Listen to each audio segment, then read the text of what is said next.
রাষ্ট্র নরেন্দ্র দামোদর দাস মোদীর নেতৃত্বে।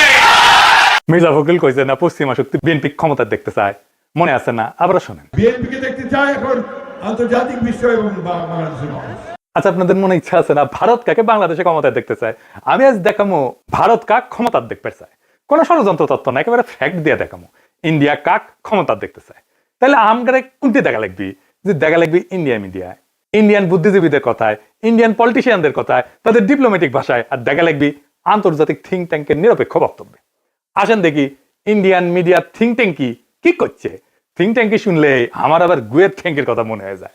যাই হোক, আসেন দেখি। প্রথমে দেখি টিভিএস এর একটা স্টোরি। মোটামুটি সবকিছু একসাথে করার চেষ্টা করেছে তারেক রহমানের দেশে আসা নিয়ে ইন্ডিয়ান মিডিয়ান নিউজ গুলো। টাইটেল দিছে Tarique Rahman homecoming, a view from India. Tarique রহমানের দেশে ফেরা ভারতের দৃষ্টিতে। তারা বলতেছে এটা potentially game changing political moment, মানে রাজনীতির গতিপথ বদলাই দিতে পারে এমন মুহূর্ত। এখানে ওরা করছে, এটা পত্রিকা লিখেছে, ইংরেজিতে লিখেছে, ইংরেজি যেহেতু লিখেছে ঠিকই লিখছে, তাই না? এটা বাংলা করলে বোঝা যায়। সাম্প্রতিক কিছু ইঙ্গিত থেকে বোঝা যাচ্ছে যে বিএনপি এবং ভারতের মধ্যে সতর্কভাবে সম্পর্ক পুনর্গঠনের একটা সম্ভাবনা তৈরি হয়েছে, যার দুইটা সাম্প্রতিক ঘটনার উপরে ভিত্তি করিয়া। প্রথমত উল্লেখ করা হয়েছে যে ডিসেম্বরের শুরুতে ভারতের প্রধানমন্ত্রী নরেন্দ্র মোদী খালেদা জিয়ার অবনতিশীল স্বাস্থ্যের বিষয়ে উদ্বেগ প্রকাশ করেন এবং সব ধরনের সহায়তা দেওয়ার প্রস্তাব দেন। এর জবাবে বিএনপি দ্রুতই প্রকাশ্যে এই উদ্যোগকে স্বাগত জানায় এবং মোদীর প্রতি তাদের আন্তরিক কৃতজ্ঞতা প্রকাশ করে। পর্যবেক্ষকদের মতে এই বিনিময়কে দুই পক্ষের সম্পর্ক উষ্ণ হওয়ার একটা ছোট হইলেও তাৎপর্যপূর্ণ সংকেত হিসাবে দেখা হচ্ছে। ভারতীয় কর্মকর্তারা হয়তো রহমানের, মানে তারেক রহমানের নেতৃত্বাধীন বিএনপিকে বাংলাদেশের জন্য আরো প্রেডিক্টেবল, উদারপন্থী এবং গণতান্ত্রিক বিকল্প হিসাবে দেখতে পারেন।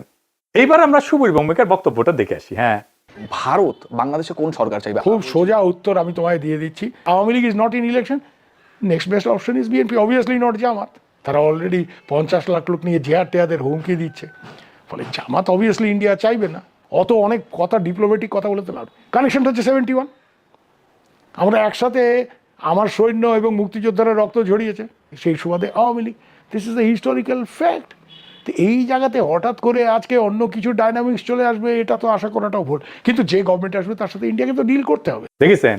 এবার আরেকটা স্টোরি দেখি। ঢাকার রাজনীতি শেখ হাসিনার বাইরে সরে যাওয়ায় ভারত হাত বাড়াচ্ছে বাংলাদেশ জাতীয়তাবাদী দলের দিকে। এখানে বলা হয়েছে মোদী যে খালেদা জিয়ার স্বাস্থ্যের খোঁজ নিচ্ছে, সেটা হইতেছে সিগন্যাল যে বিএনপির সাথে এনগেজ হইতেছে ইন্ডিয়া হাই লেভেলে। বুঝে চাও?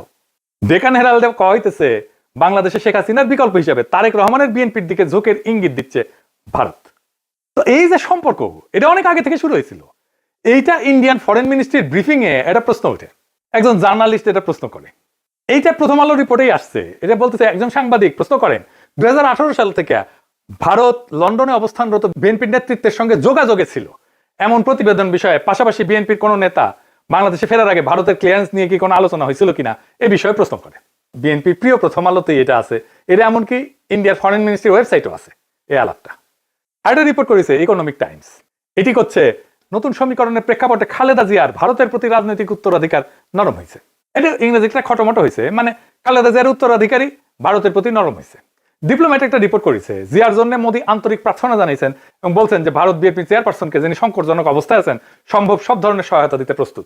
জিয়াকে পাঠানো তার বার্তাটি শুধু সৌজন্যতার সীমায় আটকে নাই বলেই মনে হয় এবং অঞ্চল জুড়ে বিশ্লেষকরা দ্রুতই এর রাজনৈতিক গুরুত্ব অনুধাবন করেছেন। এটি ব্যাপকভাবে প্রতীকী হইলেও সচেতনভাবে কূটনৈতিক উদ্যোগ হিসেবে ব্যাখ্যা করা হয়েছে। একটি সংকেত যে ভারত বাংলাদেশের পরবর্তী সরকারের সঙ্গে উষ্ণ সম্পর্ক গড়ে তুলতে প্রস্তুত, যা এই মুহূর্তে জিয়ার বিএনপি গঠন করতে পারে বলে মনে হইতেছে। দা উইক বলছে কেন তারেক রহমানের ফেরা ইন্ডিয়ার জন্য খুশির খবর, তারাই লিখেছে। এটা খুব ইন্টারেস্টিং রিপোর্ট করছে ইন্ডিয়ান এক্সপ্রেস। এটা প্রিমিয়াম কন্টেন্ট, মানে আপনাকে টাকা দিয়ে পড়া লাগবে। শিরোনাম হইতেছে দশকের পর দশক প্রতিক্রিয়াশীল নীতির পর ভারতের প্রতি নিজেদের অবস্থান পুনর্নির্ধারণের সুযোগ পেয়েছে বিএনপি। বাবা, মেলা সুযোগ দিছে। তারা কি এই মুহূর্তটি কাজে লাগাতে পারবে? একদম শেষে বলছে ভবিষ্যতে যদি ফেব্রুয়ারি নির্বাচনে বিএনপি জয়ী হয়, তাহলে ভারতের যে বিএনপির সঙ্গে তখন কাজ করতে হইতে পারে, সেই বিএনপি নিঃসন্দেহে আগের চেয়ে ভিন্ন হবে, নিঃসন্দেহে আগের চেয়ে ভিন্ন হবে এবং সম্ভবত সহযোগিতার ক্ষেত্রেও আরো বেশি অনুকূল এবং গ্রহণযোগ্য হবে। আবার একটা জিনিস কথা বলছে, খুব ইন্টারেস্টিং কথা। বিএনপি স্ট্র্যাটেজি ঠিক করে দিচ্ছে। বিএনপি এই পথে কতটা অগ্রসর হবে তা অনেকটাই নির্ভর করবে দলটির পপুলিস্ট আবেগকে তুষ্ট করার প্রয়োজন এবং একই সঙ্গে রাজনৈতিক পরিসরটা জামাতের হাতে ছেড়ে না দেওয়ার কৌশলগত হিসাবের উপরে। বিশেষত গত এক দশকের বেশি সময় ধরে রাজপথের শক্তির উপরে নির্ভর করার অভিজ্ঞতার পর একই সঙ্গে বিএনপিকে সবসময় সচেতন থাকতে হবে আওয়ামী লীগের ক্ষমতায় ফেরার পথ তৈরির প্রচেষ্টা সম্পর্কে। শেষ পর্যন্ত ইতিহাস বলে দেয় যদি বিএনপি 15 বছর ধরে প্রায় গোপন অবস্থায় থেকে নেতৃত্বের একটা বড় অংশ নির্বাসনে বা গৃহবন্দী থাকা সত্ত্বেও আবার জাতীয় রাজনীতির কেন্দ্রমঞ্চে ফিরে আসতে পারে, তবে আওয়ামী লীগও ঠিক তেমনটাই করতে সক্ষম। মানে বলে দিতেছে, মনে রেখো আওয়ামী লীগ আবার ফিরে আসতে পারে। বাংলাদেশের রাজনীতিতে আওয়ামী লীগকে সমঝে ছিল। এবার দেখি ইন্ডিয়ানদের বিদেশি পোর্টালে কি বলছে বিএনপি নিয়ে। ইউরেশিয়া বলতেছে, ইংরেজি যেহেতু কয়েছে ঠিকই গেছে তাই না, ভারত এবং বিএনপি উভয় উগ্র ইসলামপন্থী জামাত ইসলামীকে দূরে রাখার বিষয়ে আগ্রহী।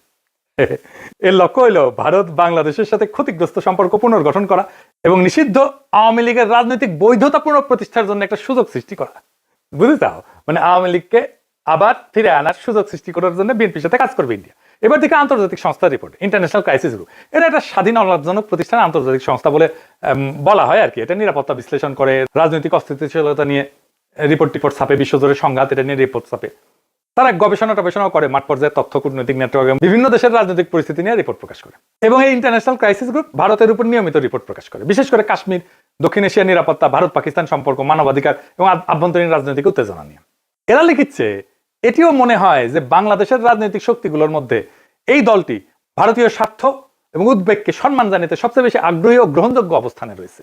অতীতে দলটিকে প্রায় ভারত বিরোধী হিসেবে দেখা হইলেও সাম্প্রতিক সময় তারা নিজেদের অবস্থান সংযত করার উদ্যোগ নিছে, জামাত ইসলামের সঙ্গে দূরত্ব সৃষ্টি করছে এবং আওয়ামী লীগ যে ধর্মনিরপেক্ষ রাজনৈতিক পরিসরটি আগে দখলে রেখেছিল তার একটি অংশ দখলের দিকে অগ্রসর হয়েছে। বুঝছাও? আচ্ছা, এইবার আসেন বাংলাদেশের ভিতরে ইন্ডিয়ান ইন্টারেস্ট কি বলে সেটা দেখি।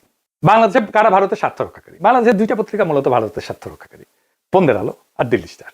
এরা এখন তো বিএনপির ক্ষমতা আসার কথা বলতেছে, বিএনপির গুণগান এমন ভাবে গাইতেছে যে মনে হইতেছে এটার মালিক এখন বিএনপি। এরা যাকে ক্ষমতায় দেখতে চাইবে, মনে রাখবেন ইন্ডিয়া তাদের ক্ষমতায় দেখতে চাইতেছে। আপনারা দেখবেন প্রথম আলো, দিল্লি স্টার ক্রমাগত বিএনপির নেতাদের, বুদ্ধিজীবীদের লেখা ছাপতেছে।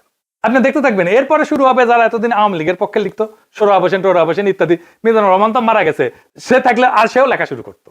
তারা প্রথম আলোতে বিএনপির পক্ষে লিখতো। তাই প্রথম আলো, ডেইলি স্টার ভারতের রাজনৈতিক অবস্থানের এটা লিটমাস টেস্ট। জানেন তো লিটমাস টেস্ট এটা কেমিস্ট্রির কথা, ক্ষার আর অম্ল চেনে আর কি, এটা কাগজ দিয়া। তাহলে এখন মনে হইতেছে প্রথম আলো, দিল্লি স্টার বাংলাদেশে থাকাই উচিত। এত সহজে ইন্ডিয়ার অন্দর মহলের খবর আমরা কিভাবে পাবো? ওদের কাছ থেকে যেটা পাবো সেটাই বুঝে নেবো এটা ইন্ডিয়ান খবর। আপনি দেখেন 2025 নিয়ে একটা ছবি আঁকছে প্রথম আলো। এর মধ্যে প্রথম আলো, ডেইলি স্টার আগুন নিয়ে তো কান্নাকাটি আছে, কিন্তু সবচেয়ে উজ্জ্বল ছবিটা তারেক রহমানের। উনি ভার্চুয়াল থেকে রিয়েল হইতেছেন আর যাইতেছেন উড়িয়া ভোটের বাক্সের দিকে। পিছে তারেক রহমানের বিড়ালের ছবিও আছে, প্রচার ইউনূসের পাশে গরিলা দুর্মুষ পেটা করিচ্ছে, কিন্তু হাসিনার ছবিটা দাদির মতো নির্মল, কত ভালো মানুষ। এই যে প্রথম আলো, ডেইলি স্টার, এইটা যে আওয়ামী বাকশালী ইন্ডিয়ান অ্যাসেট, কোনো সন্দেহ আছে এখন? এর মধ্যে খালেদা জিয়ার প্রতি সম্মান জানাইতে ঢাকায় এসেছিলেন ইন্ডিয়ার পররাষ্ট্রমন্ত্রী জয়শঙ্কর। সে অন্তর্বর্তীকালীন সরকার এবং বিএনপির কয়েকজন শীর্ষ ব্যক্তির সাথে কথা বলছেন। কি ছিল তার চাওয়া? 1 নাম্বার, দুই দেশের সম্পর্কের মধ্যে যে উত্তেজনা সৃষ্টি হয়েছে তা হ্রাস করতে হবে। 2 নাম্বার, আসন্ন জাতীয় সংসদ নির্বাচনে আওয়ামী লীগকে অংশগ্রহণের সুযোগ দিতে হবে। কি আবদার! 3 নাম্বার, আওয়ামী লীগকে নির্বাচনে অংশগ্রহণের সুযোগ দেওয়ার জন্য প্রয়োজনে 12 ফেব্রুয়ারি নির্ধারিত জাতীয় নির্বাচনের তারিখ পিছাইতে হবে। এইটা প্রফেসর ইউনূসের সরকারকে বলে গেছে। তারেক রহমানকে কি বলছে আমি জানি না, তবে অনুমান করি একই বার্তা দিচ্ছে। এই বার্তা কার জন্য? এই বার্তা অন্তর্বর্তী সরকারের জন্য এবং তাদের চোখে যারা ভবিষ্যৎ ক্ষমতা তাদের জন্য, তাদের সাথেই কথা বলছে। এখন একটা জিনিস পরিষ্কার করে বলা দরকার, বিএনপি এখানে কোনো স্টুডেন্ট ফোর্স না ইন্ডিয়ার জন্য। তাকে যে পছন্দ করা হইতেছে তা কিন্তু না। বিএনপি এখানে কম্প্রোমাইজড একটা, তার মানে এমন একটা শক্তিতে সে রূপান্তরিত হয়েছে যারা আসলে ভারতের সাথে একটা কম্প্রোমাইজ করছে। ভারত বিএনপি কে চায় কারণ বিএনপি আদর্শিকভাবে শক্ত না, কাঠামোগতভাবে দুর্বল। যেই দল 15 বছর টিকে ছিল নির্বাসনে, মামলা, হামলা, গ্রেপ্তার, গুনখুনে, আন্তর্জাতিক সহানুভূতিতে, আমাদের মতো ইন্ডিভিজুয়াল অ্যাক্টিভিস্টদের মরাল সাপোর্টে এবং অ্যাক্টিভিটিতে, সে দল জানে ক্ষমতায় ফেরার জন্য কোথায় নতি স্বীকার করতে হবে। সে তারেক রহমান জানে তার বাবাকে হত্যা করছে ভারত, সে জানে তার মাকে ক্ষমতাচ্যুত করছে ভারত, সে জানে তার নির্যাতন করছে ভারত, মাজা ভেঙে দিছে ভারত, তার মাকে জেলে দিছে, ইন্ডিয়া তিলে তিলে তাকে মৃত্যুর দিকে ঠেলে দিছে। আর এটাও সে জানে সে না পারছে এটা ঠেকাইতে, না পারছে নিজেকে রক্ষা করতে। তাই এই কম্প্রোমাইজ তার শক্তি না, এটাই তার দর কষাকষির পুঁজি। দিল্লির চোখে বিএনপি মানে এমন একটা দল যাকে ম্যানেজ করা যায়, নেগোশিয়েট করা যায় যার সাথে, এবং প্রয়োজনে তাকে বদলায় ফেলা যায়। এবং বিএনপিকে ইন্ডিয়া আস্তে আস্তে বদলায় ফেলতেছে, তারে আর একটা আওয়ামী লীগ বানায় ফেলতেছে। আজ ইন্ডিয়ার বিএনপিকে দরকার, কারণ জামাত অতিরিক্ত শক্তিশালী হয়ে গেছে। কাল আওয়ামী লীগ ফিরে আসলে বিএনপি অপ্রয়োজনীয় হয়ে যাবে, কারণ ইন্ডিয়ার কাছে বাংলাদেশে কেউই অপরিহার্য না, এখানে সবাই রিপ্লেসেবল। আওয়ামী লীগ চলে গেছে, এখন ধরেছে বিএনপিকে, বিএনপি চলে যাবে আরেকজনকে ধরবে। তাহলে প্রশ্নটা ভারত কাকে ক্ষমতা চায় এটা না, আসল প্রশ্ন হচ্ছে বাংলাদেশ কি আবারও একটা কম্প্রোমাইজড অ্যাক্টরকে নিজেদের ভবিষ্যৎকে লিখতে দিবে, নাকি এইবার এমন একটা রাষ্ট্র বানাইতে চাইবে যাকে ক্ষমতায় রাখতে কারো দরকার পড়ে না। ইন্ডিয়ার দরকার পড়ে না, আমেরিকার দরকার পড়ে না, চীনেরও দরকার পড়ে না, যে নিজের শক্তিতে, জনতার শক্তিতে ক্ষমতায় থাকতে পারে। যতদিন এই প্রশ্নের উত্তর না আসবে, বাংলাদেশে সরকার বদলাবে কিন্তু রাষ্ট্র বদলাবে না, রাষ্ট্র একই রকম থাকবে। সেজন্যই দেখছেন না সংস্কার করতে চায় না বিএনপি, কারণ কম্প্রোমাইজ অ্যাক্টর দিয়ে কখনোই একটা সার্বভৌম রাষ্ট্র তৈরি হয় না, করা যায় না। ভারত কাকে চায় এটা গুরুত্বপূর্ণ না, প্রশ্ন হইতেছে ভারত যাকে চায় না সে টিকে থাকতে পারে কিনা। আমাদের এমন রাষ্ট্র করতে হবে, আমাদের এমন নেতা বাইছে নিতে হবে, ইন্ডিয়া যাকে চায় না কিন্তু সে টিকে থাকতে পারে। ইতিহাসে একটাই জিনিস দেখাইছে, দিল্লি যাকে ম্যানেজ করতে পারে সে সরকার দেশ চালায় না, সে শুধু সময় পার করে, সে শুধু সম্পদ পাচার করে, সে জনগণকে কেয়ারও করে না, জনগণের ভোটেরও দরকার পড়ে না। আজ দিল্লি যদি বিএনপির দিকে তাকায় তাহলে সেটা ভালোবাসা না, সেটা দিল্লির প্রয়োজনই। কাল প্রয়োজন বদলাইলে ইন্ডিয়ার ন্যারেটিভ বদলাবে, ইন্ডিয়ার পার্টনার বদলাবে, ইন্ডিয়ার ভালোবাসাও বদলাবে, মানুষ বদলাবে না। তাই আজকে সিদ্ধান্ত বিএনপির না, আওয়ামী লীগের না, ইন্ডিয়ার না, আজকে সিদ্ধান্ত বাংলাদেশের। আপনি কি এমন একটা রাষ্ট্র চান যে এইখানে সরকার ঢাকায় কিন্তু সেই সরকারের সার্ভাইভাল দিল্লিতে, নাকি এমন একটা রাষ্ট্র চান যাতে টিকায় রাখতে কারো প্রয়োজন পড়ে না সাহায্যের? এই প্রশ্নের উত্তর না পাওয়া পর্যন্ত বাংলাদেশে কোনো পরিবর্তন হবে না, শুধু ম্যানেজমেন্ট বদলাবে। আগামী নির্বাচনে ম্যানেজমেন্ট বদলানোর নির্বাচন না, এটা আসল পরিবর্তনের নির্বাচন, ইন্ডিয়ার বলয় থেকে বাইর হওয়ার নির্বাচন। সেই নির্বাচনে বিজয়ের লক্ষ্যে আগান। আমাদের বর্ষা বিপ্লবের অসমাপ্ত কর্তব্য সম্পাদন করতে হবে এবং আমরা এমন কাউকে ক্ষমতায় বসাবো না যাদেরকে ইন্ডিয়া পছন্দ করে, যাদেরকে প্রথম আলো পছন্দ করে, যাদেরকে দিল্লি স্টার পছন্দ করে। আমরা এমন কাউকে ক্ষমতায় আসবো যারা প্রথম আলো, দিল্লি স্টার, ইন্ডিয়া সবার চোখে চোখ রেখে বাংলাদেশের মানুষের সাথে লড়াই করতে পারবে। ইনকিলাব জিন্দাবাদ।